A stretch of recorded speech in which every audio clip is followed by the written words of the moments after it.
प्रशासनले चाहिँ सहयोग पुर्याएको छ भन्ने लाग्दछ।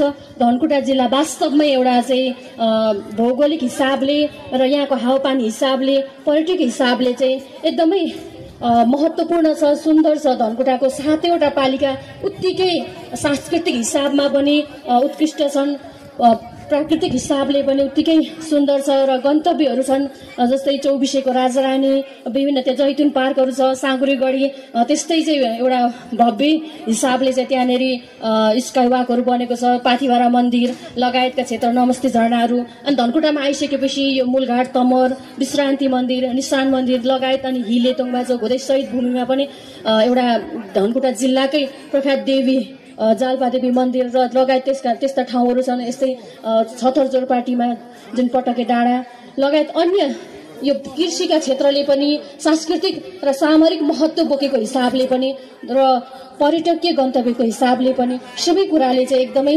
भरपूर रूपमा चाहिँ यो क्षेत्र, यो धनकुटा जिल्ला चाहिँ अग्र स्थानमा रहेको छ। यस कारणले गर्दाखेरि धनकुटा जिल्लालाई थप यहाँका चाहिँ गन्तव्यहरूलाई पहिचान गर्दै यहाँका क्षेत्रहरूलाई जति पनि छन् यसलाई प्रचार प्रसार गर्नको लागि तपाईँ हामी जुन तह तब्कामा छौँ हामी सबैजनाले आफ्नो आफ्नो तर्फबाट चाहिँ लागौँ भन्ने म अनुरोध आग्रह पनि गर्न चाहन्छु। र विशेष गरेर जुन यस्तो यो प्रदर्शनीको आयोजना गर्नुभएको छ, यस्ता खालका कार्यक्रमहरू, यस्ता खालका प्रदर्शनीहरू हामीले हाम्रो जिल्लामा समय समयमा गरिराख्नुपर्छ, जसले गर्दाखेरि साना व्यवसायीहरू, घरेलु उद्यमीहरूलाई एउटा हौसला र उत्प्रेरणा पनि मिल्ने गर्छ। जुन आज यहाँ धेरै व्यक्तित्वहरूको नाम बोलाइयो, उहाँहरूले एउटा चाहिँ सम्मान स्वरूप चाहिँ प्रमाणपत्र पनि प्राप्त गर्नुभएको छ। यसले गर्दाखेरि उहाँहरूको एउटा चाहिँ व्यवसाय प्रवर्धन हुनका साथसाथै उहाँहरूलाई अब आउने दिनहरूमा चाहिँ केही योजनाहरू बनाएर थप यसलाई चाहिँ विस्तार गर्नुपर्छ भन्ने खालको किसिमको चाहिँ एउटा हौसला प्रेरणा पनि प्रदान गर्ने भएको कारणले गर्दाखेरि यस्तो कार्यक्रमहरू चाहिँ व्यवस्थित ढङ्गले हामीले समय समयमा आयोजना गर्न सक्यौँ भने यसले पक्कै पनि राम्रो गर्छ। हाम्रो उद्यम व्यवसायहरू, हाम्रा रैथाने बालीहरू, हाम्रा चाहिँ रैथाने संस्कार संस्कृतिहरू र हाम्रो चाहिँ कतिपय हामीले चिनिरहेका हुँदैनौँ ती चिजहरूलाई चाहिँ एउटा परिचय दिनको लागि, पहिचान बनाउनको लागि पनि यसले सहयोग पुर्याउँछ भन्ने मलाई लाग्दछ।